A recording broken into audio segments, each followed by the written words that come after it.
Thank you very much, David, and thank you very much for having me here. My friend Stuart Wood has been on my back for a few years to come and speak to this group, and notwithstanding my enthusiasm for doing so, it is a time of the year that I am quite rationally away, pretty much always. It's the arrival of a new grandson here in Melbourne has forced my hand, and so this worked out. Eddie, I don't know where Eddie is. I feel like a compliance student because Eddie seemed to give me the title of my paper, and I thought, well, what the heck, I'll run with that. And so I'm going to talk about the erosion of the economic benefits of federalism. I had to do some homework, to tell you the truth, which is always hard because I have a lot of pressing issues to write about all the time with the newspaper. But to tell you the truth, I enjoyed it. So thank you, Stewie. It was worthwhile. I also have a PowerPoint presentation, and my guess is that there are a few people in this group that are allergic to them, but it did help me kind of sort out my arguments, so I'll proceed. I came to the conclusion after doing my homework that certainly at the academic level, it's a sort of dying field from the economics point of view. So I spoke to my dear friend Jonathan Pincus this week and asked him whether he agreed with that proposition, and he said that was right. There was a halcyon time when economists were very interested in the Federation and how that interacted with government spending and taxation, federal financial relations, I guess, in general. But there's not much interest from the younger ones in this. It is related, and I've got that point here, to what economists call public choice theory, which came out of America. Buchanan, for example, was a big name in that. And that, again, was a theory about not assuming that governments are benevolent dictators acting in everyone's best interests. It came out of the median voter theory and was an explanation about creeping government and also in relation to the power of taxation and government spending. The key names in Australia, I think, and most of these people are, well, they're all still alive. Jeff Brennan, Jonathan Pincus, Glenn Withers was always interested in the economics of federation. Brian Dollery, he was more a local government man. I didn't, and I apologise to him, I forgot Cliff Walsh. Cliff Walsh actually ran a federation centre at the ANU, and Brian Galligan, who I guess is still around, who's more a political economist but is very interested in these matters. Now, I don't want to be too boring, but let's just think about why economists are interested in federation. And really one of the absolute key issues is what we call subsidiarity. Now, I don't mind using that term amongst lawyers because you're much better at using technical terms than economists, so you can all get over it and deal with subsidiarity. So it's a simple idea, really, is that the idea that we want governments to be performing the task as close as possible to the locus of their activity, be it citizens or businesses. So we want these things to be performed at the lowest possible level. And that is because we see plenty of instances where there are no what we call interjurisdictional spillovers. So it doesn't really matter in respect of lots of things what Victoria does for New South Wales and vice versa. I think this debate has become extraordinarily confused. And you hear all the time people saying, oh, we need a national approach on homelessness. We need a national approach on pill testing. We need a national approach on lockout laws. No, we don't. In fact, we don't need a national approach on a lot of things. And of course, there are often sort of halfway houses in terms of a degree of harmonisation. And that gets to that third point on that slide, which is, in fact, the national approach robs you of the potential benefits of competitive federalism. So one state can experiment with a particular policy approach, or indeed do nothing. That also is an experiment, and see what happens. And therefore there's this sort of yardstick competition which is available to the other states. I must admit, and I guess I'm perhaps blowing my own trumpet a bit, I think the work the Productivity Commission does on this stuff is excellent. So they produce, it's a very thick book called the Blue Book, which is essentially trying to compare the performances of the states. So that kind of forms the basis for some very useful material if you're thinking about competitive federalism. So, as I said, subsidiarity is an absolute key idea, and it is based on the idea that the subnational governments have a much better idea of the citizens and businesses in their jurisdiction. And also, and here's a key, it's about accountability. So there's much less scope for blame shifting and buck passing in the case of laws that are administered at the lowest possible level. And then it is an important aspect that we have free and unfettered movement of people, of course, within a country, and the potential for international mobility of citizens is therefore a constraining force. Now, you may remember, did we call her Madam Russia, Joan Kerner? So, you know, things were getting pretty out of hand in Victoria.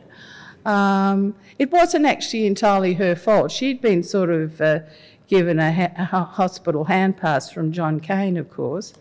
But, you know, I think things were getting really sufficiently bad in Victoria at that point that there was that scope for the citizens fleeing. And that is always a constraining force. Of course, in this case, we had an election and we elected Jeff Kennett.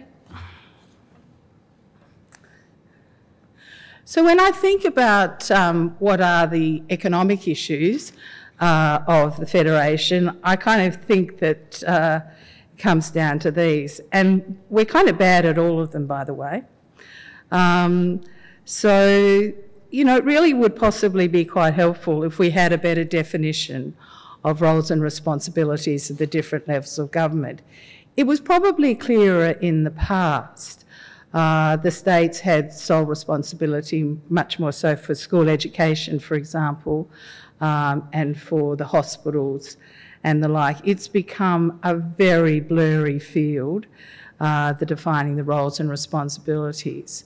I remember when Tony Abbott was the Prime Minister, he made, I think, the very useful suggestion that the Commonwealth Government should not be involved in urban transport. Urban transport is an area where really there are no inter-jurisdictional spillovers. Leave it to the states and territories. Interestingly enough, he was sort of held down at that point, and now, of course, the Commonwealth is deeply involved in urban transport. We also, and I'll get back to this, the reform of the specific purpose payments, they are sort of a controlling mechanism whereby the Commonwealth provides grants to the states on tied terms. It's got pretty out of hand, and I'll come back to that. I think we did have quite a halcyon period of Commonwealth state collaboration on national economic reform. Some of you will remember the national competition policy reforms, where the notion was that a state could engage in reforms, but because of the nature of our, the productivity gains from that would be shared across the nation as a whole, there needed to be some sort of dividend arrangement.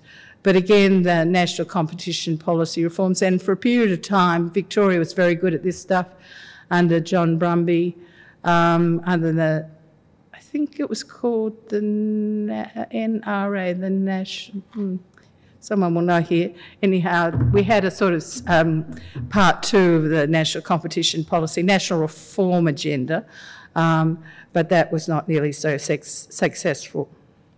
We, of course, have the complication of horizontal fiscal equalisation.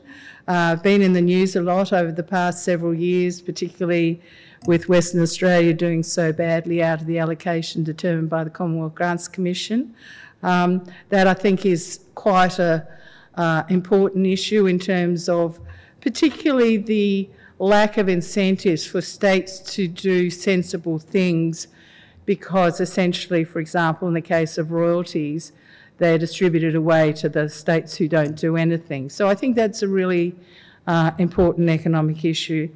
VFI, sounds like football, doesn't it? But no, that's vertical fiscal imbalance, and I'll come back to that. It's a really important issue. And then this related issue of reforming state taxation, which the states are not good at. Let me just quickly go through some evidence. There was, it's now, as I said, because it's a dying art, there's really no recent evidence much.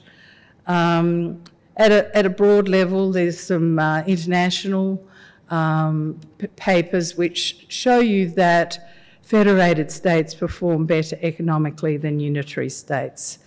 Now, you could probably query some of those studies because we've got a sort of degrees of freedom problem, but it looks as though the states that have a federated system have tended to outperform the unitary ones. The trouble is we've got some pretty dud unitary ones. Anne Toomey and Glenn Withers did a very interesting paper back in the mid-2000s, and they showed that the federal structure was adding about $4,500 per capita. So that's a lot of money. That was a lot of money in 2006 prices to per capita income, per capita GDP. And then they estimated that we could get an additional 4,000 in 2006 prices if we were to move to a better structure of federation. So that was quite a compelling piece of work. But of course, the big business community who operate over jurisdictional borders, they're not a big fan of federation.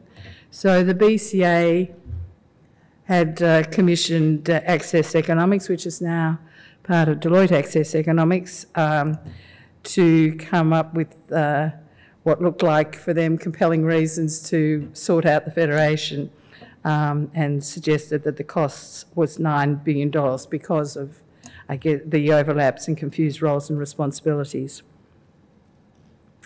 So let me just go on to what I think is, from an economist's point of view, kind of interesting. And I was very interested in the previous paper on this because maybe I need to modify my point of view a bit, but it seems to me that, and I think Greg Craven said this, that the 2000s it was a bad time for federation in the sense that we had both the work choice and the PAPE case, which were confirming the role of the Commonwealth to override the states on these matters. And I don't know whether anyone's talking about the Chaplain's case, but I had a look at that and I thought, I'll come back to that. I think that was actually really quite an interesting case, and it looks to me like the Commonwealth's violating the Chaplain's case precedent all the time, but no one's kind of bothering, because, you know, they're handing out money directly to local governments, they're handing them out directly. They're even handing out, Gary, money directly basically to members of Parliament to then allocate to their friends for community projects, of course. I mean, for a time there, it looked a little favourable, to tell you the truth, because when Rudd got in, he, I think, and my guess is it was Ken Henry, recommended that they call a quick Coleg meeting, which they did in December 2007. And at that time, there was a real push to try and certainly sort out roles and responsibilities and the specific purpose payments. It fell apart, and I'll come back to that, but it was quite an interesting development. Then, amazingly, we had Tony Abbott. Now, Tony Abbott had really been a very devoted centralist.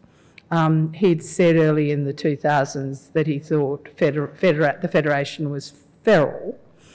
And then when he was the Minister for Health, he thought it might be a good idea if the Commonwealth took over all health responsibilities from the states and territories, which was actually quite a lunatic idea, and even the Commonwealth bureaucrats didn't like it. I mean, you know, the Commonwealth had tried, or did run one hospital down in Burnie incredibly badly for quite a long time, and has now, at great expense, handed it back to the Tasmanian government. But, you know, I take the message from the previous speaker that maybe there are some counter-prevailing trends, and perhaps let's hope so. So let me just talk about the specific purpose payments. So when Rudd came to power, there were 70 ongoing specific SPPs and 30 one-offs. And so this, I think, was a good move. They moved to these 6 national agreements, and I've listed the areas there, but it was really incredibly short-lived. So what happened by 2010, you know, they panicked, I think would be fair to say, during the GFC. They wanted to tell the states what to be doing. So by that stage, we had 51 national partnership agreements and 230 implementation plans. I mean, the mind boggles when you think about it. Can you imagine the number of meetings? Can you imagine the number of reports? Can you imagine the number of words? Can you imagine the number of public servants that were involved in that activity? And then by 2016, admittedly, when the Abbott reforms had been killed off after the Green Paper, it was killed off by Turnbull, we had 7 national agreements, 30 national partnership and 50 project agreements. And the more general point is that the tied grants are now around 45% of all state grants, so bear in mind the GST grants are not tied. And they were only about 20% in the 1950s, 60s. So it really is, I think, a picture of encroaching and inefficient Commonwealth control of these spendings. There is a really high degree of process and measurement and outcomes that are required in these SPPs, which, in other words, the compliance costs are extremely high.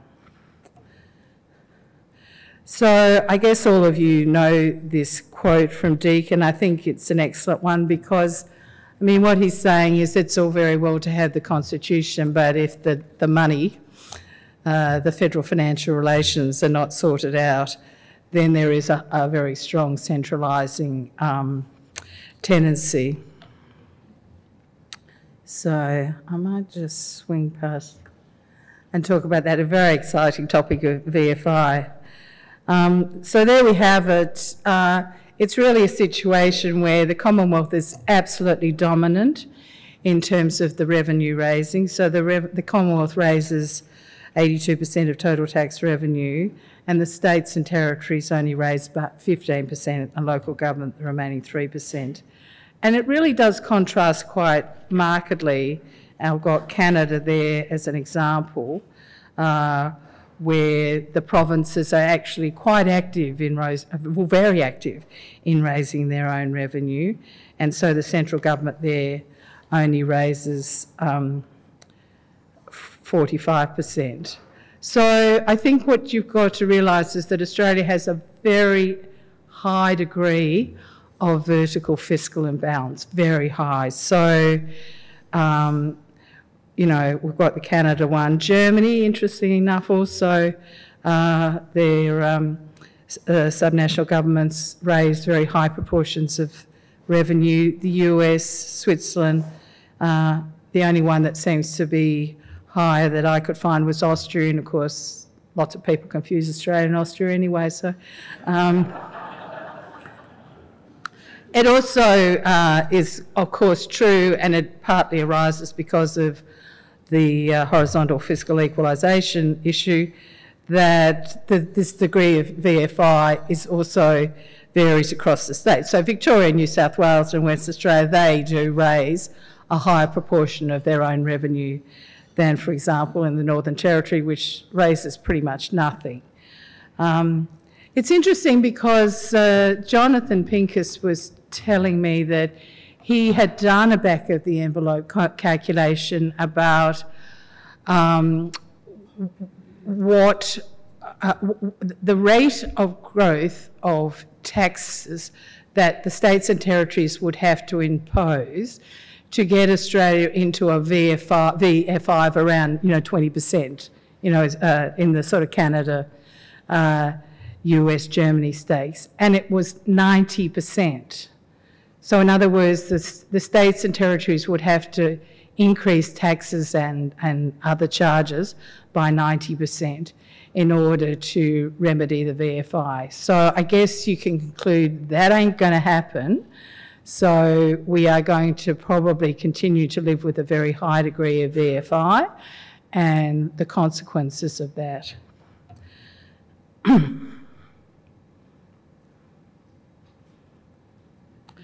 So how do I see the future? I did write a piece in the paper this morning because I'm never going to waste any of my effort, would he, because I'm an economist. And I'll repeat what the conclusion I came to there, which is basically the mess will continue, the sort of confusion will continue, perhaps with the exception of the message of our speaker this morning, although I guess there is a slight distinction between the legal decisions and the federal financial relations issue. We probably will have a continued case where the Commonwealth will continue to dominate. But here's the thing, all the levels of government are to blame, really. So I think in a sense the blame shifting and the buck passing up to a point suits everyone. It certainly suits some of the states, and for those of you from Queensland and West Australia particularly, you press the Canberra button and you might get some more votes, right? But I'm not absolutely sure the states and the territories are particularly keen to sort out, particularly in terms of raising their own revenue. They seem to run a mile. Now, I think it was extremely badly handled, but you'll recall our short-lived Prime Minister Malcolm Turnbull raising the issue of the states imposing a income tax surcharge. Anyhow, the sprint out the door was particularly unedifying. None of them were interested in that at all, and you just have to come to the conclusion that, in a sense, they might complain, but they're unlikely to do anything about it. I think the sad thing is that we'll continue to exact a high economic price for this. I was quite excited about the green and white paper process that Tony Abbott put in train. He set up a very good expert panel with my friend Doug McTaggart. He was part of the team, and the feedback he gave me was that it was a very productive process. They had some very good meetings, and particularly the premiers, be they Liberal or Labor, were on board. The trouble was that, for reasons that I'm not entirely sure, it didn't suit Malcolm Turnbull to proceed with the process, and so it died. But for those of you who are interested, there's a lot of good material in that green paper on the reform of federation, but sadly there was never a white paper. So let me just finish with another quote. I can remember Henry Bolte, just. He was quite a character, of course. And again, I'm sure some of you know this quote, that the time will come when the federal government will be blamed for everything. I think the time has come, by the way. An unmade road, the lack of an ambulance and a leaking school tap. Now, he said, I hadn't realised this, I had to go and do my homework, at which point the Commonwealth would come to the states and say, take it back. I don't think so. That my take is that the states won't take it back. So I guess it's a case of hang on to your hats, and maybe this is a group that can think strategically about how we can restart the process of the reform of federation, including the absolutely central issue of federal financial relations.